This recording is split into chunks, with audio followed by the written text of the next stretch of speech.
morning. Thank you guys, as always, for doing these. Want to start with two of the figures in the Black Series that you revealed this past week, with Boba Fett and Cobb Vanth, two characters that are kind of, they're standalone characters, but they have a little bit of a link there, and it's kind of fun that you have Boba Fett from season 2 of The Mandalorian, which is a classic character in a new look, and you got Cobb Vanth, which is a new character with kind of a classic look. Can you talk a little bit about the design process for each and how you made sure that they paid tribute to what came before while also, standing on their own as new designs and new figures? Yeah, and I think your question alone is kind of what we're trying to do. It's pay tribute to those characters and the variances in them. Cobb Vanth is, we've said this previously, I think that Cobb Vanth is one of the most heavily decoed figures we've done. There's so much on that, and I think it's deceptive at first when you think about, well, he's just wearing Boba Fett's armor. Well, yeah, but his costume without Boba Fett's armor is complicated.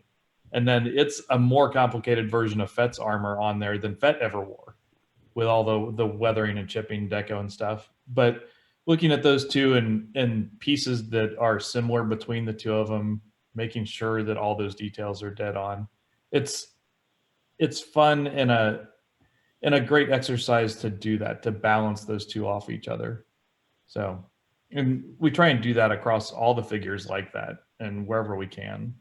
These happen to be like two super popular characters with similar features, so they were a nice contrast to each other. This is for both the Vintage Collection and the Black Series line, since we're big fans of both here on rebelscum.com.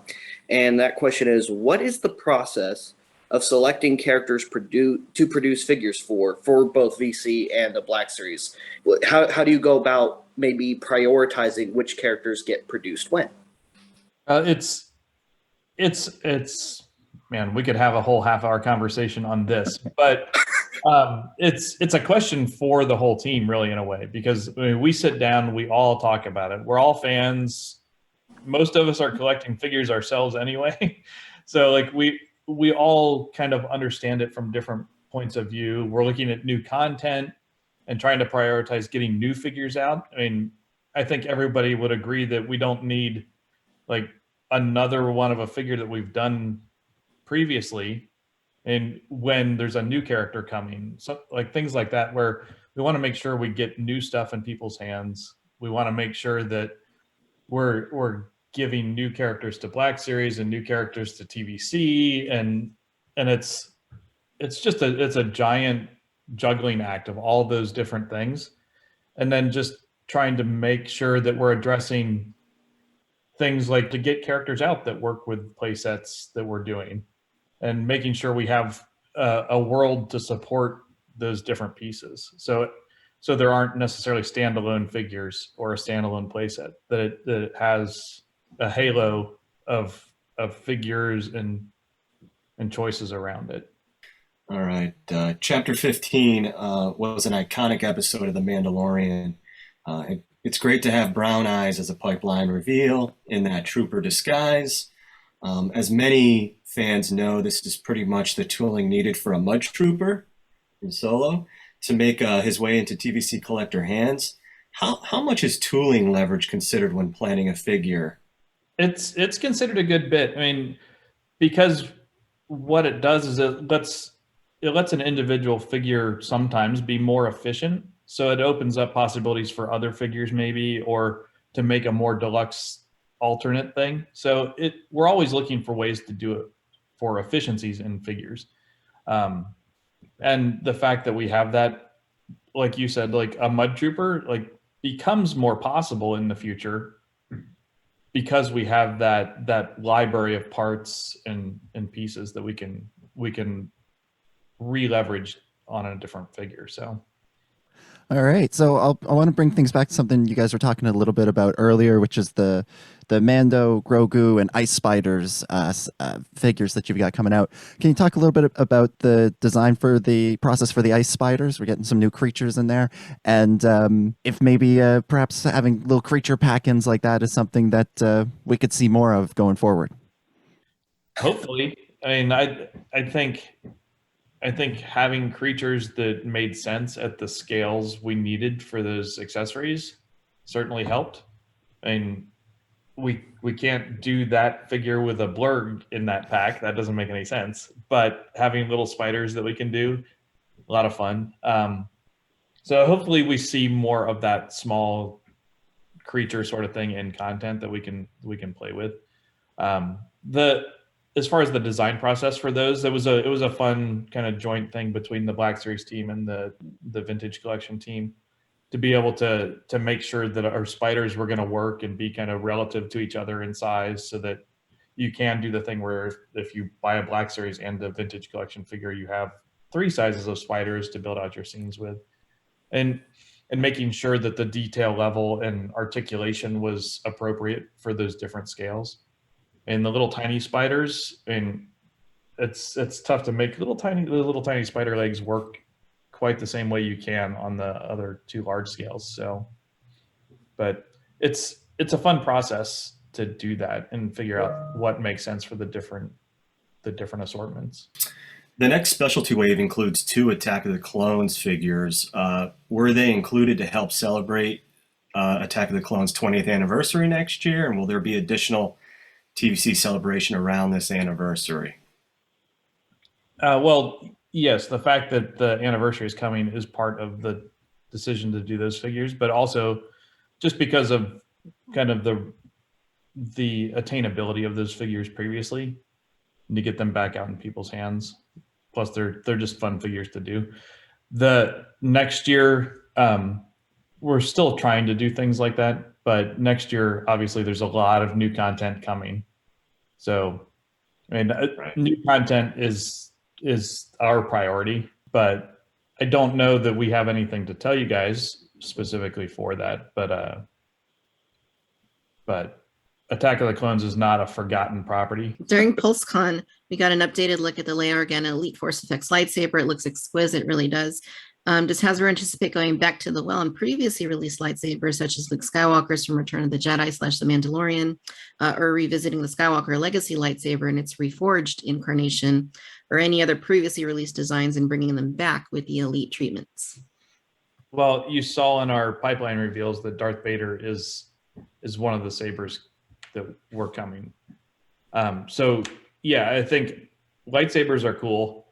A lot of the lightsabers that were done in FX are cool. So translating those into FX Elite as they make sense with properties and stuff that are happening, I think that's a good place to be. And Darth Vader is a great example of that. So yes, we'll be doing more of that sort of thing. Great, sounds good. And the last request on those is Flickering Blades. I think that's the last thing we need for them to be like extra awesome. Perhaps the biggest literally announcement or reveal that you guys made this past week was showing us our first look at the Rancor.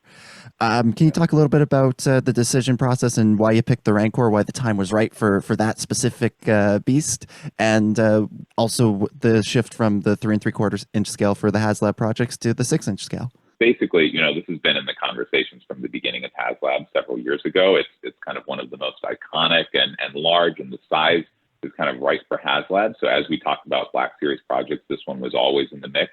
We saw the great reactions to the one we did for SDCC a couple years ago. It was also, obviously, as we mentioned, it'll be shipping in 2023. And so obviously coming from Return of the Jedi, we're excited to kind of pay homage and celebrate that film in that window. So all of those things led in. And again, we've loved our vintage HasLabs, but we thought the time was right for the first ever Black Series one. All right, this kind of piggybacks on what Dominic was saying. With the Rancor HasLab, love it. It's awesome. We were wondering, as time goes on and it gets more backers, will we possibly get stretch goals that include accessories for making the scene, additional accessories as additional goals go on, not just figures, but, big bones, some rocks, things like that? Potentially. Again, we were joking earlier. We should start planning a reveal for these fan side interviews. Yeah, so we can kind of surprise and delight, but nothing to share at this point. But yeah, potentially, obviously, we've shown there are stretch goals. We're excited to reveal some of those sooner or later. We'll see, but we'll certainly keep the news coming throughout the campaign. But yeah, I think we can safely say that those stretch goals would be things that, either interact with the Rancor or are involved in the larger Jabba's Palace scene. But either way, we're excited about them, and we hope you guys will be as well. All right, this is for both of you. What is your favorite part about making Star Wars toys for the Star Wars fans around the world? And personally, my favorite part is participating in something that brought me so much joy as a kid, and kind of redelivering that energy that, like, I remember. I grew up in Cincinnati, where Kenner was based. So there were random garage sales all over town where you'd walk up and someone would have a bin full of Droid Factory play sets that was just junk at their garage sale. And just like having the immersion of a figure and playing in those worlds and being part of the Star Wars universe as a kid and as a fan, for me, like, living in the world and participating in bringing that to new people or continuing to deliver it to other fans like myself, that's my favorite part of all of this. Yeah, I think for me, it's about being able to be a part of something that brings so much joy to people. And that sounds kind of cliched, but that's always kind of driven me throughout my career. I started in the nonprofit sector, did some different things, but I remember when I was looking at this job, I went into a store and I was in the Star Wars toy aisle, and there was a kid there who was looking at toys with his mom or dad, I forget which, and was just so excited. And I was like, that got me really jazzed. And whether it's, kids or adults, and we know that both like the Black Series and Vintage, I think that's what gets me going, is just seeing how excited and happy people are for these toys. I almost hate to bring it back to the reveals after those answers, guys. That was great. Oh, good. We should have said this. These conversations, I just really like that about the job, which is not untrue. These are great. So my next question, with the Galaxy's Edge packs that you revealed, the ones that are exclusive to the parks, can you talk about if there's any sort of differences in creating those packs versus creating the usual multi-packs of figures, and how much say do the parks people have in those ones? Yeah, so for the individual figures, we try and find, like we do everywhere, like ways to make those things new in some unique way. We don't want to just give you the same thing as before. So like the Salacious Crumbs with articulating legs this time, like just fun little things like that. And it's a fun exploration, like how much stuff can we get in here for the amount of money we have and how much this piece is going to cost. So for us, it's an exercise, and we say this all the time. And so I don't want to say it again because I feel like it sounds cliche, but we're fans too. And we want that same level of stuff in there. So, Eric looking at like how many creatures he can cram into a creature pack is part of the fun. And it's that way with the whole team, like just trying to get the most for everybody. Absolutely. Yeah. And to the second part, we work with the parks team a lot on these items. We've gotten to know them over the past few years. I think we launched our first parks items in 2019. And just, every person I meet at Lucasfilm and Disney is nicer than the last, and they're great partners and passionate about the parks the same way we are about toys. And so it's great to bring that together and to see the products we can create together.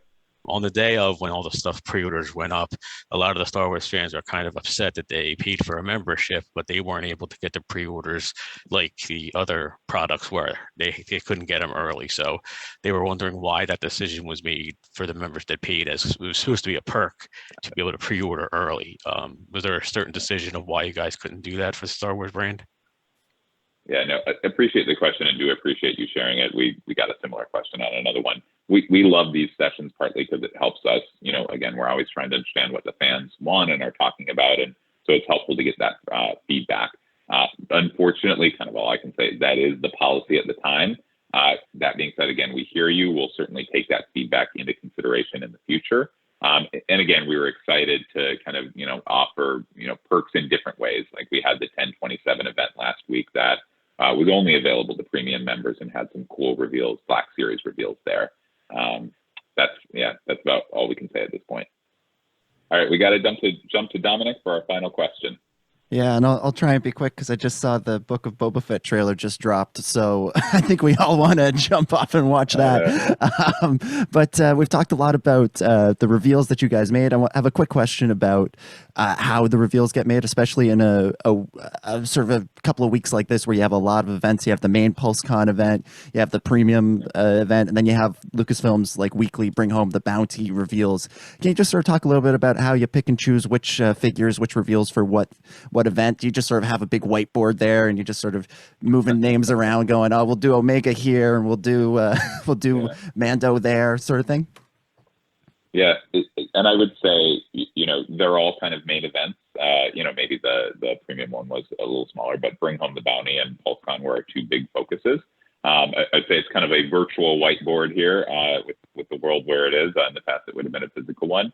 But yeah, we do try to kind of customize the reveals so that they make, sense for certain events. Things where it's helpful for the design team to be there talking through them. Those make more sense for live streams or something like PulseCon. But yeah, we try to take those into account, try to balance out. We want to make sure we have news for vintage fans and Black Series 6-inch fans and premium roleplay fans. Obviously, there's timing considerations as well. So it's a whole process, but we try to get it right to keep the news and fun coming for fans.